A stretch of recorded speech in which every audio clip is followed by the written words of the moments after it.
विद्यार्थियों, आज के करंट अफेयर्स की क्लास में मैं परीक्षा उपयोगी तथ्यों का विश्लेषण करने चल रहा हूं।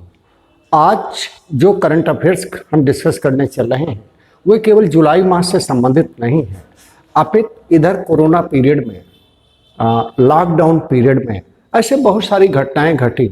कुछ मेडिसिन्स की भी चर्चा होगी, कुछ चर्चित व्यक्तियों की भी चर्चा होगी, मई तक के भी प्रश्नों को हमने शामिल किया है।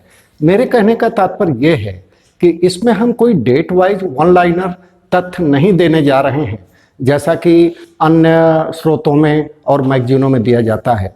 हमारा उद्देश्य यहाँ पर आपको रेडीमेड बिल्कुल up to date current affairs के टॉपिक को चयन करके प्रस्तुत करना है। तो सबसे पहले मैं इस समय एक चर्चित कोरोना दवा की चर्चा करने चल रहा हूं जिसका नाम कोवैक्सीन है।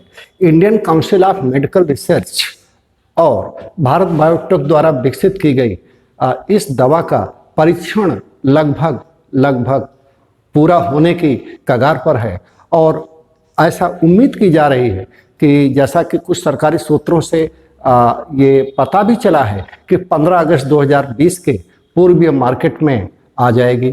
ये तो बड़ी खुशखबरी की बात होगी। इस समय पूरा विश्व इस कोविड-19 के खतरे से जूझ रहा है और सभी प्रकार की सामाजिक आर्थिक गतिविधियों पर एक प्रकार से ग्रहण लग गया है। तो याद रखें, कोवैक्सीन वह पहली दवा बन जाएगी यदि यह इसका परीक्षण सफल रहा। वैसे अभी WHO ने ऐसी किसी दवा के पूर्ण परीक्षण का डिक्लेरेशन नहीं किया है। आइए हम इससे जुड़ी हुई एक और दवा की चर्चा कर दें। उसका नाम रेमडेसिविर है। रेमडेसिविर अमेरिका की गिलीड कंपनी द्वारा यह विकसित की गई है और माना जा रहा है कि इसका ब्रिटेन में परीक्षण किया जा चुका है और अमेरिका ने कुछ विशेष परिस्थितियों में इसके उपयोग की अनुमति दी है और WHO ने भी इसे सावधानी पूर्वक इसके प्रयोग की अनुमति दी है। लेकिन अभी पक्के तौर पर यह कोरोना का सफल इलाज नहीं माना जा सकता। और हम कोरोनिल की चर्चा कर लें तो उचित होगा, जो पतंजलि आयुर्वेद ने विकसित की और इसको लेकर के विवाद रहा। कोरोनिल आयुर्वेदिक एक दवा है, लेकिन इस पर स्वयं भारत के आयुष मंत्रालय ने ही प्रतिबंध लगा दिया जब इसको बाजार में उतारने की बात हुई, क्योंकि मंत्रालय का कहना था कि इस दवा को बनाने की अनुमति दी ही नहीं गई थी। बहरहाल लास्ट में यह तय हुआ कि ये एक इम्यूनिटी बूस्टर के रूप में, जैसा कि आयुष मंत्रालय का कहना है कि इम्यूनिटी बूस्टर के रूप में इसे बाजार में पेश किया जा सकता है। करंट अफेयर्स के आज के टॉपिक में बच्चों ध्यान रखिए कि अगस्त 2020 का, जैसा कि मैंने कल अपने करंट अफेयर्स की क्लास में कहा था, ये बड़ा महत्वपूर्ण अंक है। ये पिछले 8 वर्षों से प्रकाशित किया जा रहा है। इसमें केवल करंट अफेयर्स के टॉपिक नहीं शामिल होते, बल्कि इसमें जो सेकंड पेज है वो विज्ञान से जुड़े GS को कवर करता है। ये पूरा विज्ञान से जुड़े तथ्यों को दिया जाता है, जबकि 2 प्रश्नों को जोड़कर बनाया जाता है। पर्यावरण से जुड़े विषय दिए जाते हैं। तो इस प्रकार ये बड़ा उपयोगी अंक है। आइए हम इसी अंक से बहुत से तथ्यों को लिए हैं, आगे की ओर बढ़ते हैं। टीम 11 एक शब्द चर्चा में इधर रहा है समाचार पत्रों में कि टीम 11 क्या है। टीम 11 उत्तर प्रदेश राज्य सरकार द्वारा गठित किया गया, उत्तर प्रदेश राज्य सरकार द्वारा गठित किया गया एक सलाहकार मंडल है। मुख्यमंत्री ने इसको कोरोना संकट के मामले में एक सलाह देने के लिए और या कोरोना से मुकाबला करने के लिए अपने एक विश्वस्त और एक प्रभावशाली लोगों की, अधिकारियों की टीम गठित किया है। तो उसी को हम टीम 11 कर सकते हैं।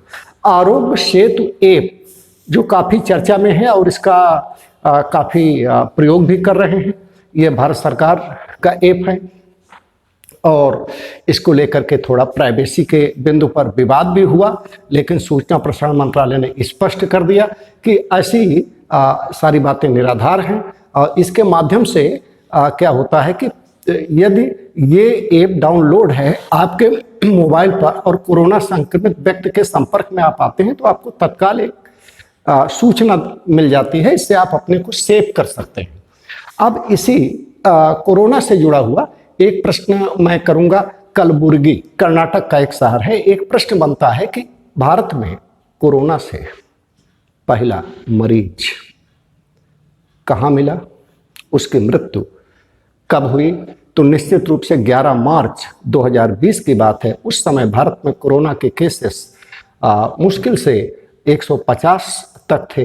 तो वहाँ पर कोरोना से पहली मौत एक 70 वर्ष के ऊपर एक सऊदी अरब से आया था वो व्यक्ति, बुजुर्ग की मृत्यु कर्नाटक में हुई। तो ये क्वेश्चन भी परीक्षा में बन सकता है।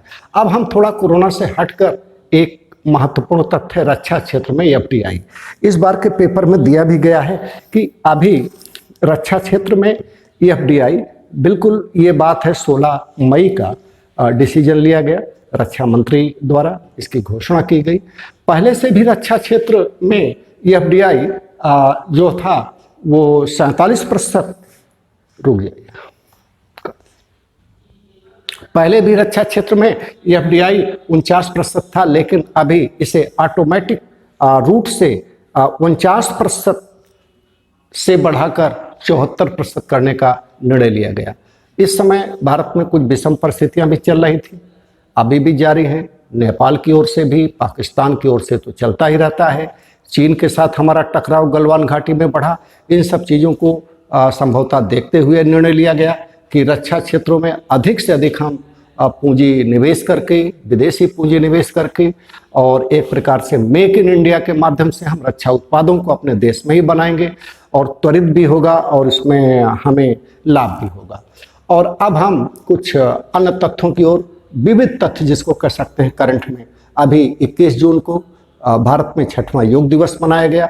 इस संदर्भ में एक महत्वपूर्ण प्रश्न बनता है, योग विश्वविद्यालय भारत के बाहर विश्व में किस देश में योग विश्वविद्यालय स्थापित किया गया?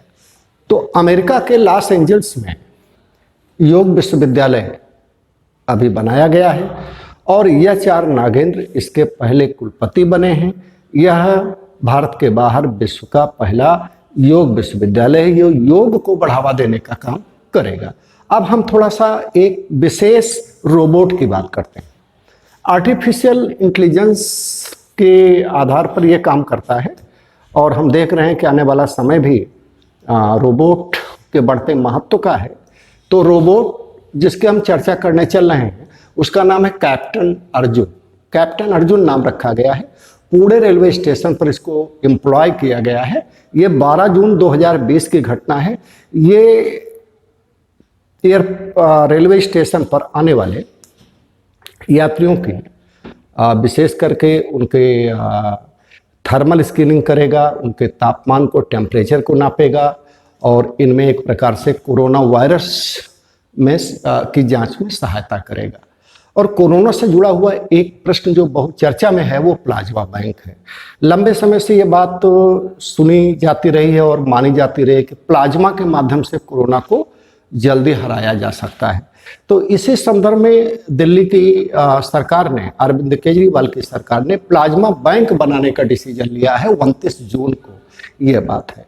और अब हम एक ऐसे विषय की चर्चा करने चल रहे हैं जो पिछले 15 दिनों से भारतीय मीडिया में काफ़ी सुर्खियां बटोर रहा है और काफ़ी चर्चित भी है। इसको लेकर विपक्षी पार्टियां, राजनीतिक दल, मानवाधिकार संगठन विभिन्न प्रकार के पंक्तियों में बढ़ते जा रहे हैं। और ये मामला है उत्तर प्रदेश के कानपुर में सिवली थाना क्षेत्र के बिकरू गांव का। समझ गए होंगे मैं यहाँ विकास दुबे इनकाउंटर। पहले विकास दुबे को पकड़ने या उनसे पूछताछ करने सीओ के नेतृत्व में एक टीम जाती है और रात्र 12 बजे के बाद की यह घटना है। इसके बाद उस पुलिस पार्टी पर हमला करके विकास दुबे और उसके साथियों द्वारा जो है 8 सीओ सहित 8 पुलिसकर्मियों की हत्या कर दी जाती है। ये मामला पूरे देश में एक सनसनीखेज, किसी भी नक्सलवादी घटनाओं को छोड़कर ऐसा सिविल मामलों में ऐसा पहली बार देखने को हुआ। अंततः पुलिस अपने एक सर्च अभियान में उज्जैन से विकास दुबे को गिरफ्तार करती है और ऐसा कहना है कि उनका इनकाउंटर कर दिया जाता है, जबकि पुलिस सूत्रों के अनुसार वह गाड़ी पलटने से जो है एसटीएफ के हथियार छीनकर भागने का प्रयास करता है और अंत में सरेंडर न करने की स्थिति में एक मुठभेड़ होती है। इस प्रकार की बात बताई जाती है। इसको लेकर के काफ़ी चर्चा गर्म है। इसी संदर्भ में उत्तर प्रदेश की सरकार ने एक विशेष आयोग गठित किया है। ये आयोग परीक्षा दृष्टि से महत्वपूर्ण हो सकता है और बातें तो राजनीतिक हैं, समाचार का विषय हो सकती हैं। इस आयोग का नाम ध्यान से आप चाहें तो लिख लें, शशिकांत अग्रवाल। शशिकांत अग्रवाल जी हाईकोर्ट के पूर्व न्यायाधीश हैं और काफ़ी ये निष्पक्ष जज माने जाते हैं, तेज तर्रार जज हैं। इन्होंने अपना काम शुरू कर दिया है। इसके बाद हम राफेल विमान की चर्चा करेंगे। राफेल एक शक्तिशाली और श्रेष्ठ विमान माना जाता है। फ्रांस की डासन कंपनी द्वारा बनाया गया है। इसको लेकर भारत ने 36 विमानों का एक सौदा किया।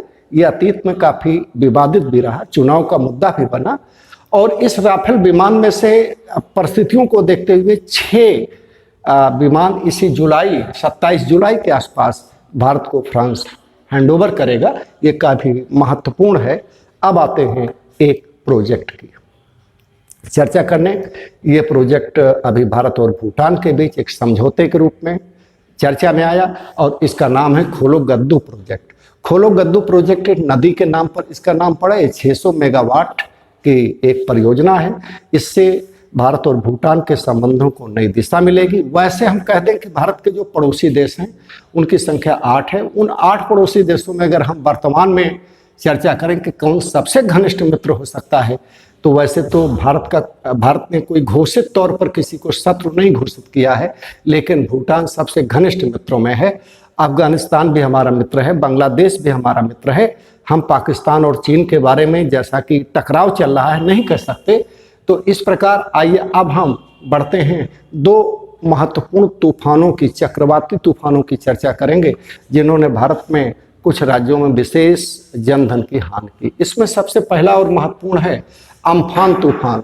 अम्फान तूफान 21 मई 2020 को आया और ये पश्चिम बंगाल और उड़ीसा तट को काफ़ी प्रभावित किया। और इसके बाद निसर्ग तूफान जो पश्चिमी तट पर महाराष्ट्र और कह सकता हूँ दमन दीव के क्षेत्र में आया, इससे अद्यप ज़्यादा जान माल की हानि नहीं हुई क्योंकि एनडीआरएफ की टीमें काफ़ी सतर्क थी।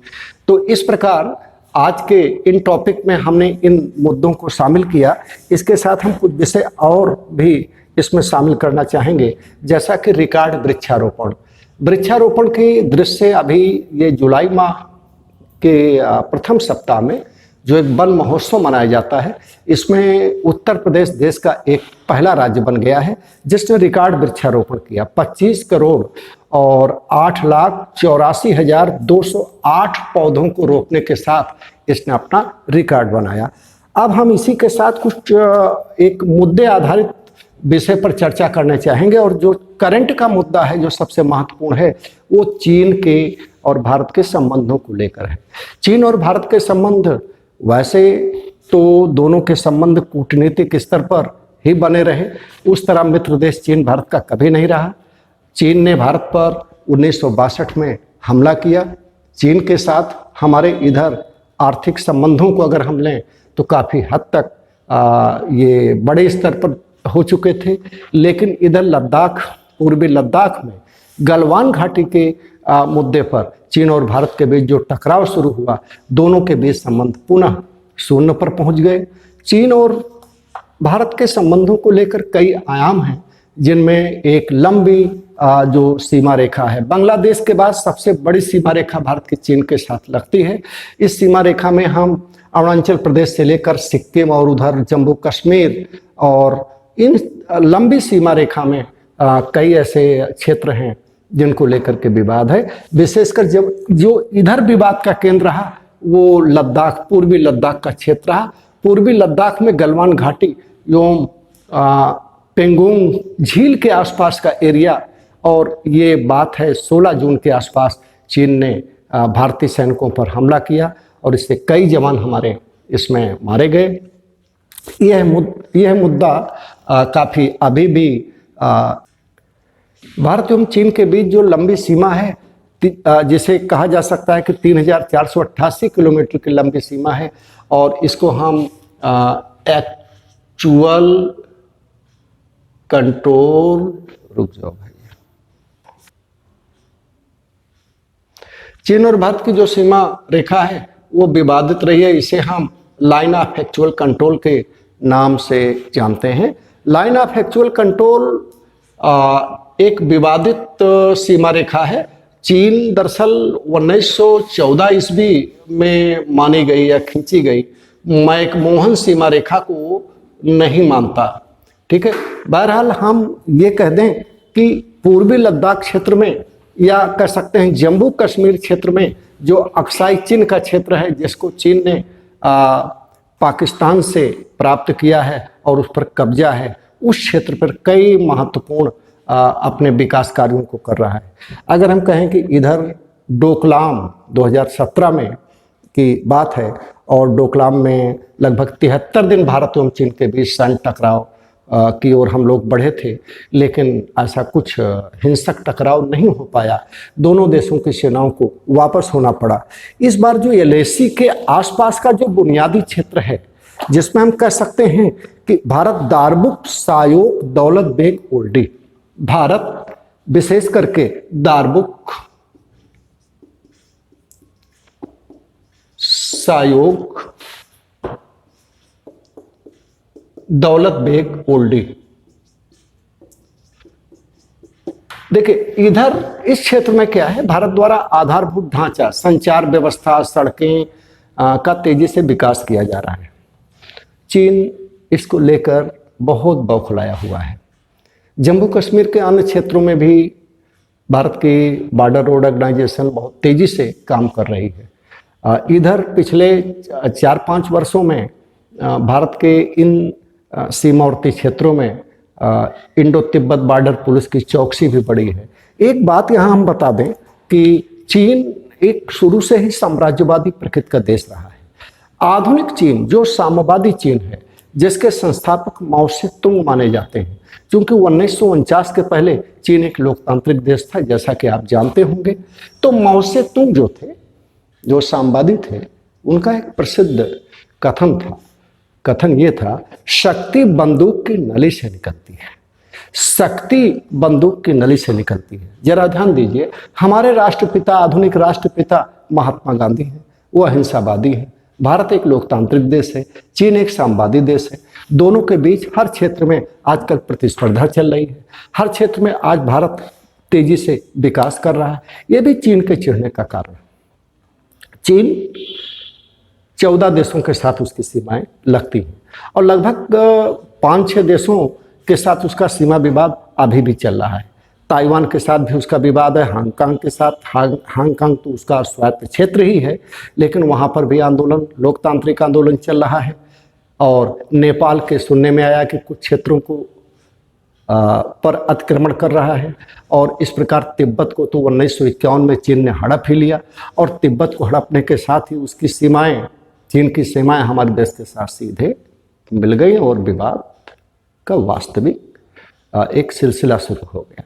और जब तिब्बत बीच में था, तिब्बत की सीमाएं नहीं मिलती थी भारत के साथ, ऐसी स्थिति में तिब्बत की सीमाएं चीन के साथ लगी थी और तिब्बत उसका हिस्सा नहीं था, तो एक भारत की सीमाओं को लेकर उतना विवाद नहीं था।